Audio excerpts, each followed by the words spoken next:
The morning sun cast gentle light across the crystal gardens of Kithani Prime. Elder HFY walked slowly between the singing flowers, their soft melodies filling the air with peace. The flowers swayed in the light breeze, their colors shifting from blue to purple to gold. This was how every day began in the Kithani Confederation, with beauty, harmony, and the quiet joy of living things.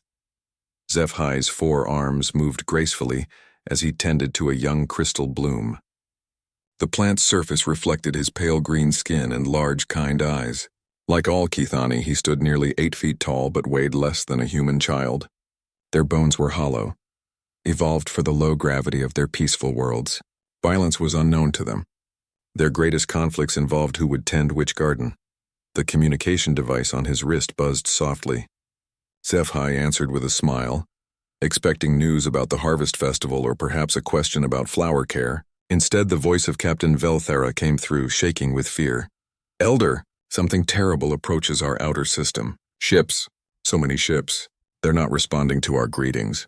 HFY's smile faded. "Ships? What kind of ships, Captain?" "Unknown design. They're attacking the mining stations at Kithani 7. The stations are gone, Elder, just gone." The crystal flowers around HFY seemed to sense his distress. Their singing stopped, replaced by worried humming sounds. He hurried toward the council building, his long legs carrying him swiftly across the garden paths. The council chamber filled quickly as other elders received the same terrifying news. The great viewing screen showed images from their outer worlds, worlds that should have been green and blue and beautiful. Instead, there was only black space where planets used to be. Strange, dark ships moved between the empty orbits like hungry insects. "What are they?" asked Elder Morsef, her voice barely a whisper. The answer came from their lead scientist, Dr. Colvian. His research into deep space had always been focused on finding new flowers, new songs, new beauty. Now his instruments showed only horror. "They appear to be silicon-based life forms," he said, his 4 hands shaking as he worked his controls. "They consume everything, rock, metal, organic matter. They break down entire planets and use the materials to build more ships." "More ships?" HFY asked. "Yes, Elder. Each planet they consume allows them to create dozens of new vessels. They're not just destroying our worlds, they're using them to grow stronger." The screen showed the Devourer swarm in all its terrible glory. The ships looked like they had grown rather than been built. Their surfaces rippled and pulsed like living skin. Massive feeding tubes extended from the largest vessels, boring into asteroids and moons, sucking up the matter like water through a straw. Captain Velthara's image appeared on the screen. Behind her, the bridge of her ship was chaos. Kithani officers ran back and forth, their movements panicked and confused. Their ships had been designed for exploration and rescue, not war. "Elder, our weapons barely scratch their hulls. They have some kind of shielding that adapts to our energy beams. Our missiles just bounce off." "How many ships do they have?" HFY asked, though he feared the answer. "Sensors show over 3,000 vessels, and the number keeps growing. Every hour they consume more matter. Every hour they build more ships. At this rate," Captain Velthara's voice broke, "at this rate they'll reach our core worlds in 6 days." The council chamber fell silent except for the quiet sobbing of several elders. 6 days. 6 days until their beautiful worlds, their crystal gardens, their singing flowers, all of it would be gone, consumed by these terrible hunger machines. "What about evacuation?" asked Elder Silmet. "Surely we can save some of our people." Dr. Colvian shook his head sadly. "Our transport ships can carry perhaps 1 million individuals. We have nearly 4 billion people across 12 worlds. And where would they go? These creatures seem to follow any ship that flees. They would hunt down every survivor." HFY closed his eyes and tried to think. In all their history, the Kithani had never faced anything like this. They had no warriors, no weapons of war, no knowledge of how to fight. Their greatest military minds spent their time planning flower shows and parade routes. "Have we contacted the other species?" he asked. "The traders who visit our worlds? Surely someone has weapons that can stop these things." Captain Velthara's image flickered as another explosion shook her ship. "We sent messages to the Velcurians, the Aston Republic, even the machine worlds of Cortex. They all said the same thing. They had heard of these devourers before. Entire civilizations have vanished without a trace. No one has ever found a way to fight them." The viewing screen showed another world dying. Kithani 8 had been famous for its floating cities and cloud gardens. Now the cities fell from the sky as the planet beneath them was consumed. The Devourers worked with terrible efficiency, their feeding tubes draining oceans and cracking continents. Within hours, a world that had taken millions of years to develop was reduced to scattered debris. "Then we're truly lost," whispered Elder Morsef. But Zeph-Hi was not ready to give up. "Dr. Colvian, our long-range communications, how far can they reach?" "With full power? Perhaps 50,000 light-years, Elder, but who would listen? Who would care about the fate of strangers?" "Someone might," Zeph-Hi said firmly. "Someone somewhere in this galaxy might have both the power and the will to help us." Dr. Colvian looked doubtful. "Elder, the energy required to send such a powerful signal would drain our main power grid. We would have no defenses at all when the Devourers arrive." "What defenses do we have now?" Zeph-Hi asked. "Our ships are toys compared to theirs. Our weapons are garden tools. If we're going to die anyway, at least let us die knowing we asked for help." The other elders looked at each other. Fear filled their large eyes, but also a strange kind of hope. It was better to try anything, than to simply wait for extinction. "Very well," said Elder Silmet. "Compose the message." Zeph-Hi moved to the communication console. His hands trembled as he began to speak into the transmitter. Around the galaxy, this message would spread on every frequency, in every language their computers could translate. "This is Elder Zeph-Hi of the Kithani Confederation. Our worlds are under attack by a force we cannot resist. They consume planets, turning living worlds into empty space. We have perhaps 6 days before our civilization ends forever. We are a peaceful people. We have never known war. We cannot fight these creatures alone." His voice grew stronger as he continued. "If anyone receives this message, if anyone has the power to help, please come. We offer all our knowledge, all our resources, everything we have. We ask not for conquest or payment, but for the simple right to continue existing. Our children sing to crystal flowers. Our people create beauty where others see only empty space. Please don't let the music stop." The message went out across the galaxy, spreading through space at the speed of light. On millions of worlds and thousands of languages, the desperate plea of the Kithani reached any who might listen. Most who heard it felt sadness but could do nothing.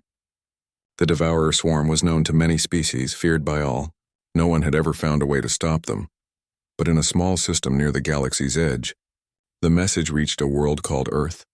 The humans who heard it looked at their star charts, counted their ships, and made a decision that would change everything.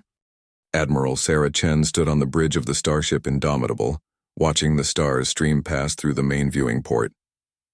The ship was massive, 2 kilometers long and bristling with weapons that could crack moons in half. Around her, 300 other human warships moved in perfect formation through hyperspace, heading toward a confrontation that might mean the end of everything. "Admiral," called Lieutenant Commander Torres from the communication station, "we're receiving the Kithani distress signal again. Same message, broadcasting on all frequencies." Sarah nodded but said nothing. She had heard the message 50 times since it first reached Earth 3 days ago. The voice of Elder Zeph-Hi haunted her dreams. So gentle, so desperate, asking for help against an enemy that had destroyed entire civilizations. The bridge of the Indomitable was nothing like the peaceful chambers of the Kithani. Every surface was reinforced steel. Warning lights blinked constantly. The air smelled of oil and metal and the sweat of people who lived for battle. The crew moved with purpose, their faces hard and focused. These were humans from Earth, the death world that had created the galaxy's most feared warriors. Captain Rodriguez, Sarah's second-in-command, approached with a data pad. "Final fleet count, Admiral. 450 ships total. 20 dreadnoughts, 60 cruisers, 120 destroyers, and the rest are fighters and support vessels. 30,000 Marines ready for ground operations." Sarah took the pad and studied the numbers. It was the largest human fleet ever assembled, nearly half of Earth's total military strength. When the Kithani message had reached Earth, the debate in Parliament had lasted only minutes. President Martinez had been clear. They asked for help. "We go? Any word from the other species?" Sarah asked. "The Valkyrians? The Asthan Republic?" "Nothing, Admiral. They all claim the Devourer swarm is too dangerous. Some called us insane for attempting this mission." Sarah smiled grimly. Other species had called humans insane before. It was usually right before those humans did something impossible. "Time to destination. 18 hours at current speed." Our scouts report the Kithani have 3 worlds left. The Devourers are moving on the second one now.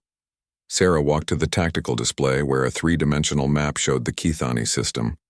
Red markers indicated Devourer ships, thousands of them spreading like an infection through space. Blue markers showed the pitiful few Kithani vessels still fighting.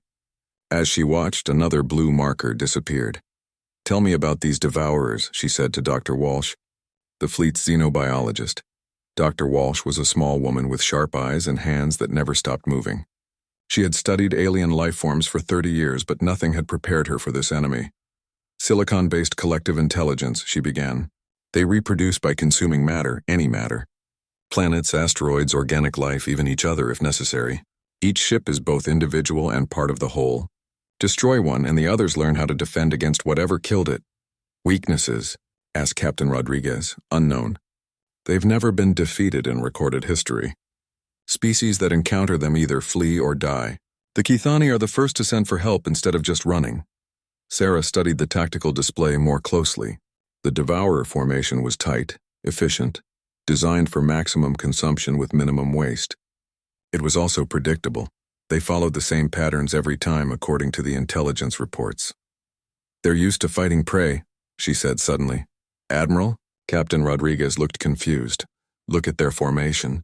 It's perfect for hunting scared animals that run away. But what happens when the prey fights back? What happens when the prey is more dangerous than the predator?" Dr. Walsh frowned. "Admiral, with respect, humans have never faced anything like this. Our weapons, our tactics, they're all designed for fighting other humans or human-like species. The Devourers are completely alien." Sarah turned away from the display and looked out at the stars again. "Dr. Walsh, do you know why other species call us Deathworlders? Because Earth is extremely hostile compared to most inhabited planets. High gravity, violent weather, dangerous predators, aggressive plant life." "No," Sarah interrupted. "They call us Deathworlders because we're the only species that evolved alongside things trying to kill us every single day. Every other intelligent species developed on garden worlds where the biggest threat was running out of flowers to pick. We grew up fighting for survival against creatures that were bigger, stronger, and hungrier than us." She gestured toward the view screen. "These Devourers? They're just another predator. And there's one thing every human child learns about predators. Hit them back harder than they hit you." The bridge crew listened in silence. Many of them were young officers who had never seen real combat. But all of them were human, and all of them understood what their admiral meant. "Sir," called the sensor operator, "we're receiving a transmission from the Kithani survivors." On screen, the image that appeared showed Elder Zephi, but he looked different now. His gentle eyes were filled with pain and exhaustion. Behind him, the crystal gardens that had been his world's pride lay in ruins. "Unknown vessels," Zephi said in his soft voice. "We detect your approach. If you come seeking to claim what the Devourers leave behind, please know that we will not resist. We ask only that you allow our children to live." Sarah stepped forward. "Elder Zephi, this is Admiral Sarah Chen of the Human Terra Federation Fleet. We received your distress call. We're here to help." Zephi's forearms trembled. "Help? But—" "The Devourers are too powerful. Many species have tried. Many species," Sarah said firmly, "are not human. Elder, I need you to evacuate your remaining population to your deepest shelters. This is going to get very loud." "Admiral," Zephi whispered, "there are thousands of Devourer ships. You have— how many?" 450. Zephi's large eyes grew even larger. 400? But Admiral, the mathematics— "Elder," Sarah interrupted with a smile that would have terrified most species. "Humans don't care about mathematics when someone needs help. We care about results. Get your people to safety. We'll handle the rest." The transmission ended, leaving the bridge in silence. Finally, Captain Rodriguez spoke. "Admiral, the crew is asking about our battle plan." Sarah walked back to the tactical display. The red markers representing Devourer ships seemed to pulse with malevolent life. Any sane species would take one look at those numbers and retreat. But humans, as the rest of the galaxy had learned, were not entirely sane. "Battle plan is simple, Captain. We're going to do something the Devourers have never experienced." "Which is?" Sarah's smile grew wider. "We're going to charge straight at them and see how they like fighting something that bites back." Throughout the fleet, human crews prepared for battle. Weapons were armed, armor was sealed, prayers were said to gods of war and mercy. In the Marine base, 30,000 soldiers checked their equipment one final time. Many would not return home. All of them were ready anyway. This was what it meant to be human, to face impossible odds because someone somewhere needed help. The Devourers had consumed 1,000 worlds and never met resistance. They were about to learn why the galaxy called humanity Deathworlders. The human fleet dropped out of hyperspace at the edge of Kithani space like a storm made of metal and fire. Admiral Sarah Chen watched the tactical displays update as her sensors swept the system. What they found was worse than the intelligence reports had suggested. The Devourer swarm had grown massive. Over 5,000 ships now filled the space where 12 beautiful worlds had once orbited their sun.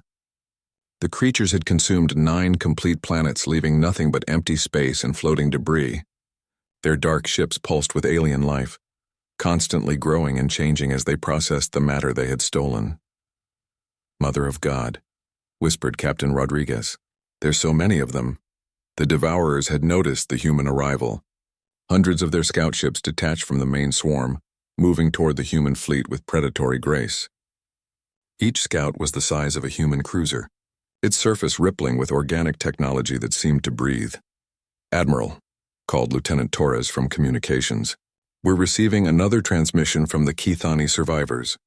"They sound scared. Of us or them?" Sarah asked, though she suspected she knew the answer. The main screen flickered to life, showing Elder Zephi in what appeared to be an underground shelter. The gentle alien was pressed against the far wall, his forearms wrapped around himself. Other Kithani huddled in the background, their large eyes fixed on the human image with obvious terror. "Admiral Chen," Zephi said, his musical voice now shaky and uncertain. We have been monitoring your fleet's communications. Your soldiers speak of terrible things," Sarah frowned. "What kind of terrible things, Elder?" "Your Marines discuss acceptable casualty rates and target-rich environments.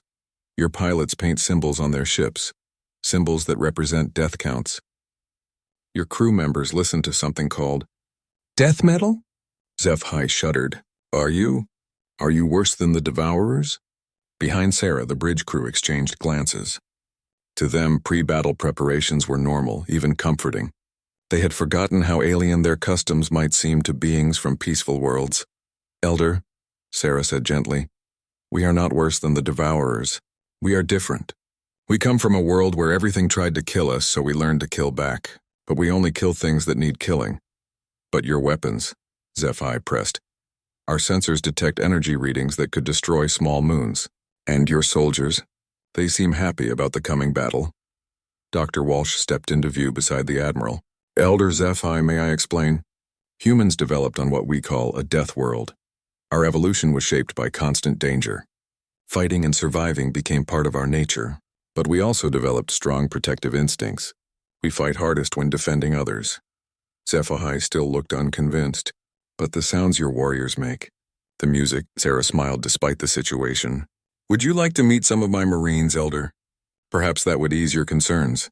Before Zephi could answer, the screen split. The right side still showed the terrified Kithani. The left side now displayed the Marine bay of the assault ship Sword of Terra. 30 heavily armored humans were making final preparations for battle. The Marines looked like metal giants. Their powered armor added 2 feet to their height and multiplied their strength tenfold. Weapons that could punch through starship hulls hung from their belts like tools. Their helmets bore the painted skulls and crossed bones that marked veteran fighters. Sergeant Maria Santos stepped forward and removed her helmet, revealing a scarred face with kind eyes. "Elder Zephi, I'm Sergeant Santos, 3rd Assault Battalion. The Admiral thought you might want to hear from us directly." Zephi pressed himself further against the wall. Around him, other Kithani made soft whimpering sounds. "Please don't be afraid," Santos continued. "I know we look scary. We are scary to our enemies. But we're here to protect you and your people. I have children of my own back on Earth. They're not much different from your young ones. They like to play and laugh and learn new things. That's why I'm here. Nobody should have their children taken away by monsters." One of Zephi's 4 arms moved slightly away from his body. You fight for children who are not your own?" "Yes, sir. That's what humans do. We protect those who can't protect themselves." Santos gestured to the other Marines. "Every person in this bay volunteered for this mission. We knew the odds. We came anyway. Another Marine stepped forward, a massive man whose armor bore the scars of many battles. "Elder, my name is Corporal Jackson. I've been fighting for 20 years on a dozen different worlds. I've never fought to hurt innocent people, only to stop those who would hurt them." Zephi looked confused. "But why? We are strangers to you. We have nothing to offer your species. Why risk your lives for us?" The question hung in the air for a moment. Then Santos answered with simple honesty. "Because you asked for help, sir, and because it's the right thing to do." The communication was interrupted by alarms throughout the human fleet. The Devourer scouts had finished their approach and were beginning to attack. Energy beams lashed out from the organic ships, testing human shields and armor. "Elder," Admiral Chen said quickly, "we need to end this conversation. But I want you to understand something. Yes, we are dangerous. Yes, we are violent. But we choose when and where to be those things. Today we choose to be those things for you." The screen went dark as the Indomitable shuddered under enemy fire. The Devourer scouts were probing the human defenses, learning their capabilities. This was how the swarm always fought. Gather information first, then overwhelm with superior numbers. But the humans weren't following the expected pattern. Instead of falling back to analyze the enemy, the human fleet began to move forward. Weapon systems came online. Fighter squadrons launched from carrier bays. The Deathworlders were preparing to do something no species had ever done before: attack the Devourer swarm directly. "Admiral," Captain Rodriguez called out, "the Devourers are transmitting something. It's not in any language we recognize." Dr. Walsh studied the readings. "It appears to be biochemical data. They're analyzing our crew's stress responses, heart rates, brain activity. They think we're afraid." Sarah looked at the tactical display where thousands of enemy ships waited like a nightmare made real. Any rational species would be afraid. Fear was the appropriate response to impossible odds and certain death. But humans had stopped being entirely rational long ago. "Send them a response, Dr. Walsh." "What should I tell them, Admiral?" Sarah smiled the smile that had earned her the nickname Iron Chen among her crew. "Tell them we're not afraid. Tell them we're excited." Throughout the human fleet, final preparations continued. Weapons reached full charge. Armor sealed with soft hisses. Marines checked their equipment one last time. In the fighter bays, pilots climbed into cockpits decorated with skulls and fire, and images of Earth's most dangerous predators. The Devourers had consumed 1,000 worlds. They had never faced resistance. They thought fear was the only possible response to their overwhelming power. They were about to discover what happened when predators met something that had evolved to hunt predators. They were about to learn why the galaxy whispered the name human with equal parts respect and terror. The greatest battle in galactic history was about to begin. The first human attack began at exactly 1432 Galactic Standard Time, and it changed everything the Devourer swarm thought they knew about warfare. Instead of the careful, defensive approach used by every other species they had encountered, the human fleet did something unprecedented. They charged. 450 human warships accelerated directly toward the center of the Devourer formation, their weapons firing continuously. Admiral Sarah Chen stood on the bridge of the Indomitable as enemy fire lit up space around them. Devourer energy beams that could crack asteroids hammered against human shields. Several smaller ships took critical damage within the first minute of combat. "Damage report," she called over the noise of battle. "Destroyers Hawk and Viper are badly damaged, Admiral," Captain Rodriguez replied. "The cruiser Manchester has lost main engines, but they're all still fighting. That was the human way." Ships that should have retreated continued to fire until their weapon systems failed completely. Even then, some captains chose to ram their dying vessels into enemy targets rather than surrender. The Devourers reacted with confusion to this direct assault. Their collective intelligence had processed the combat data from thousands of conquered worlds. Every species followed the same pattern: probe attacks, defensive positions, retreat when overwhelmed. The humans were doing the opposite of everything the swarm expected. "Fighter squadrons, execute wolfpack maneuvers," Admiral Chen ordered. Throughout space, human fighter craft broke away from their motherships and formed into small hunting groups. Each group contained 6 fighters working together like a pack of ancient earth wolves. They darted between the massive Devourer vessels, targeting specific weak points that human analysis had identified. Lieutenant Commander Jessica Park led Wolfpack 7 into the shadow of a Devourer feeding ship. The organic vessel was the size of a small moon, its surface covered in writhing feeding tubes that reached toward the dying planet below. "Target the nerve clusters at the base of those feeding arms," she told her squadron. "If Dr. Walsh is right, that should cause some serious pain." Her fighters dove toward their target, weapons blazing. Human plasma torpedoes punched through Devourer bioarmor, sending shivers of agony through the creature's nervous system. The massive feeding ship convulsed, its tubes retracting as it tried to defend itself. But the humans weren't done. As the creature focused on the fighters, the heavy cruiser Retribution emerged from the shadow of a debris field and fired its main guns directly into the feeding ship's exposed core. The Devourer vessel died in a burst of alien bioluminescence. This scene repeated throughout the battle zone. Human forces worked in coordinated groups, each one supporting the others. When cruisers drew enemy fire, fighters attacked from blind spots. When fighters were overwhelmed, the big ships provided cover. It was teamwork on a scale the Devourers had never encountered. On the surface of Keithani Prime, the battle was even more intense. Devourer ground forces had landed to consume the planet's crystal gardens and mineral deposits. They encountered the first human marine landing parties in the Singing Valley, where Elder Zephai's people had grown their most beautiful flowers.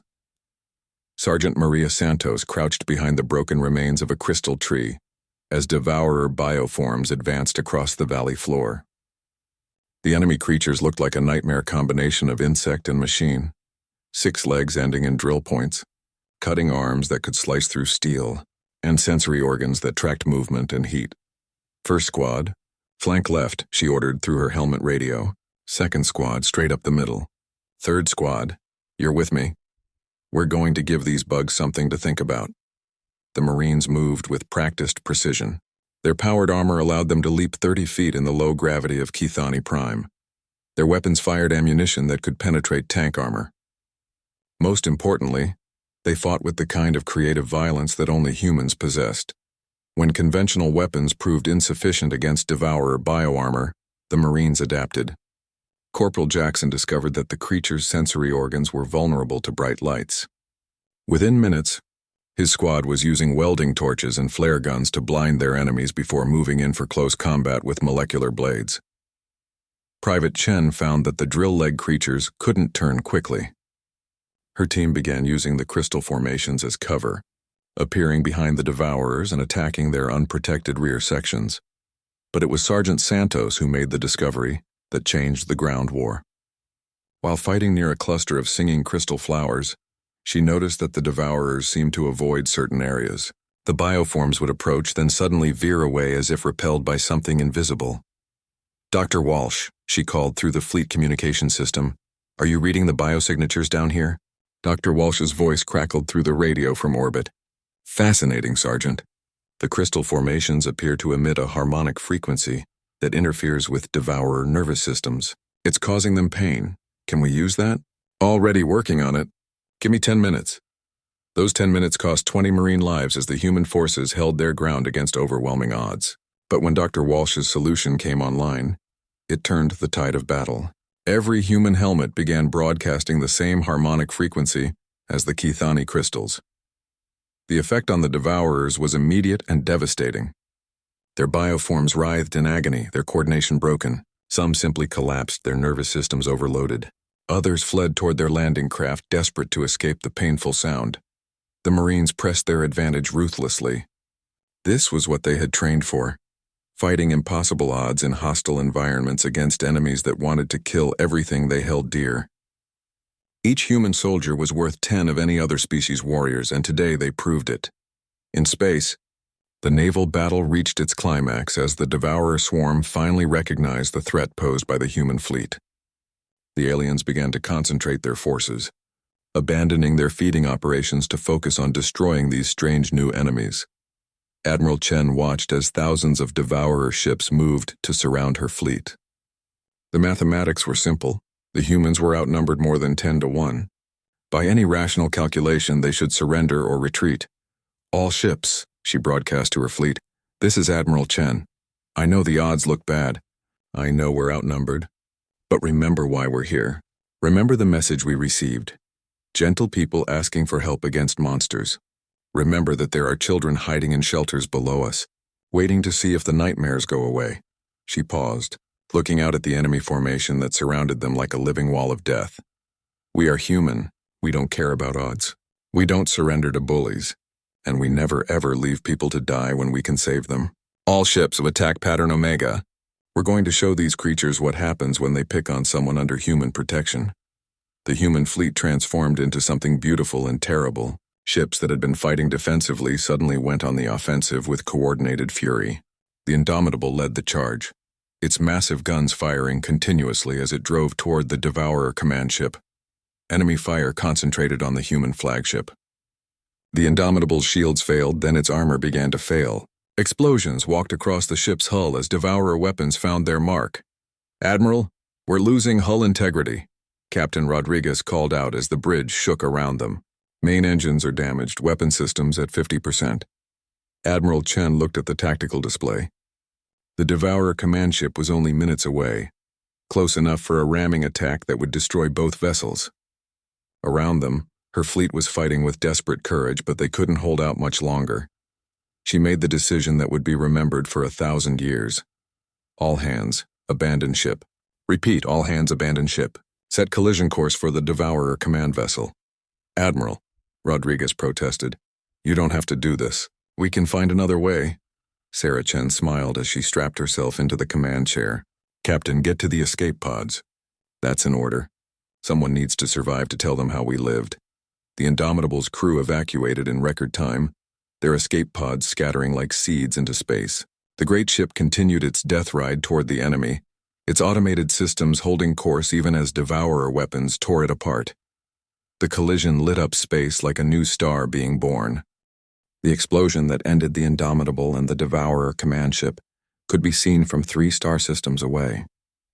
When the light faded, something impossible had happened. The Devourer swarm was retreating. For the first time in recorded galactic history, the creatures that had consumed 1,000 worlds were running away. Their formation broke apart as individual ships fled toward deep space. Behind them, they left the scattered remains of their fleet and something they had never left before: survivors. Captain Rodriguez floated in his escape pod, watching the enemy retreat through the small viewport. Around him, hundreds of other pods drifted through the debris field that had been the greatest space battle ever fought. His communication system crackled to life. "All human survivors, this is Captain Martinez on the cruiser Defiant. We're conducting search and rescue operations. Medical teams are standing by." Rodriguez keyed his transmitter. "This is Captain Rodriguez, former XO of the Indomitable. What's our status, Captain?"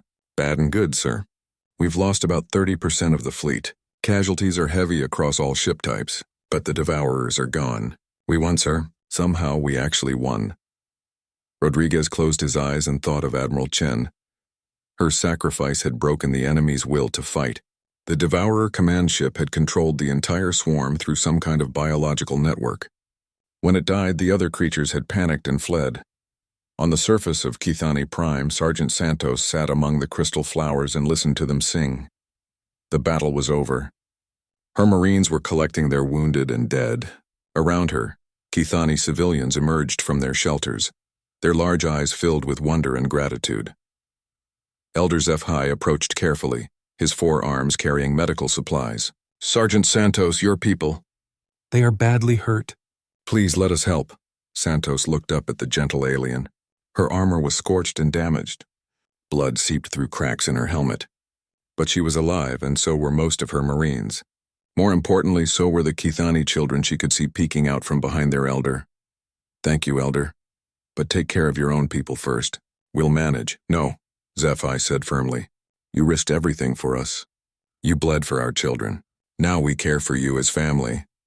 That was how the recovery began, with former strangers caring for each other like family. Kithani medical technology was different from human methods, but their desire to help was universal. Human Marines who had fought like demons now played gently with alien children while their wounds healed. Dr. Walsh worked with Kithani scientists to study the Devourer remains scattered across 3 star systems. What they found explained why the creatures had retreated instead of fighting to the end. "They're not just a collective intelligence," she explained to the joint human Kithani research team. "They're a collective memory. Every battle, every conquest, every tactical lesson gets shared among all ships instantly. But they had never encountered a species that fights harder when outnumbered. Their programming couldn't process it. Dr. Colvian, the Kithani lead scientist, listened with fascination. So when you destroyed their command ship, you didn't just break their coordination? You gave them a new memory, the memory of defeat. Exactly. For the first time in their existence, they learned fear. They learned that there are things in the universe more dangerous than they are. The news of humanity's victory spread through the galaxy faster than the original distress call. Trade routes buzzed with the impossible story. A species had not only survived contact with the devourer swarm, but had actually driven them away. On the water world of Aquarius Prime, the dolphin-like cetaceans called an emergency council meeting. For centuries, they had hidden their colonies whenever long-range sensors detected devourer scouts. Now, for the first time, they dared to hope. If the humans can defeat the swarm, clicked council leader Melodic of Deep Currents, perhaps other threats can be defeated as well. In the crystal cities of the Velkurian Republic, similar conversations took place. The tall, crystalline beings had always been merchants and diplomats. War was foreign to their nature. But they had other problems. Machine intelligences that consumed entire systems, bioplagues that turned planets into nightmare worlds, cosmic horrors that fed on civilization itself. Ambassador Sharp Note of Truth addressed the Velkurian Senate. The humans have shown us something we thought impossible. They have proven that no threat is too great if someone is willing to stand against it. On Earth, President Martinez stood before the United Nations General Assembly. Behind her, a holographic display showed the Kithani system, now peaceful, its surviving worlds beginning to rebuild. "We have received over 200 requests for assistance in the past week," she announced. "Species from across the galaxy are asking for help against threats they thought were unstoppable. Pirates who have terrorized trade routes for generations, ancient weapons that consume planets, machine civilizations that view organic life as a virus to be eliminated." The assembly hall was silent. Every representative understood what this meant. Humanity had become something new in galactic politics. Not conquerors or traitors or philosophers, but protectors. "I know what you're thinking," Martinez continued. "We cannot save everyone. We cannot fight every battle. Our fleet is damaged, our people are tired, and we have already lost too many good men and women." She paused, looking out at the faces of Earth's leaders. "But we will try, because that is what makes us human. We don't abandon people who need help, even if they're strangers, even if the odds are impossible, even if it costs us everything." 3 months later, Admiral Chen's replacement, Admiral Park, promoted from her fighter squadron, stood on the bridge of the new flagship Indomitable II. Around her, the rebuilt human fleet moved through hyperspace toward the Rigel system, where machine intelligences had begun consuming organic worlds. The distress call was familiar. Desperate voices asking for help against an unstoppable enemy. But now, when species across the galaxy sent such calls, they included a specific request: "Please send the humans." "Admiral," called the communications officer, "we're receiving a transmission from the Kithani Confederation." Admiral Park smiled. "Put it through." Elder Zephi appeared on the main screen, but he looked different now. His gentle nature remained, but there was something new in his large eyes. Confidence. Behind him, the crystal gardens of Kithani Prime bloomed more beautifully than ever. "Admiral Park, we wanted you to know that the first graduates of our new military academy are ready for assignment. 100 Kithani volunteers, trained by Sergeant Santos and her Marines in defensive warfare." Park raised an eyebrow. "Kithani soldiers? Elder, your people are pacifists." "We were pacifists," Zephi corrected gently. "But you taught us something important. Sometimes to preserve peace, one must be prepared for war. We cannot fight like humans. Our nature will not allow such violence, but we can help in other ways. Medical support, logistics, evacuation of civilians." He paused, then added something that made Admiral Park's chest tighten with pride. "We want to help others the way you helped us. We want to be worthy of the sacrifice your people made for strangers." The transmission ended, and Admiral Park looked out at the stars ahead.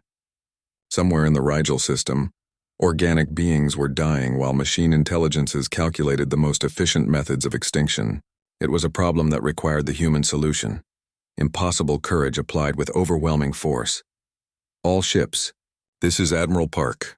In 6 hours, we will drop out of hyperspace and engage an enemy that has never known defeat. They think organic life is inferior.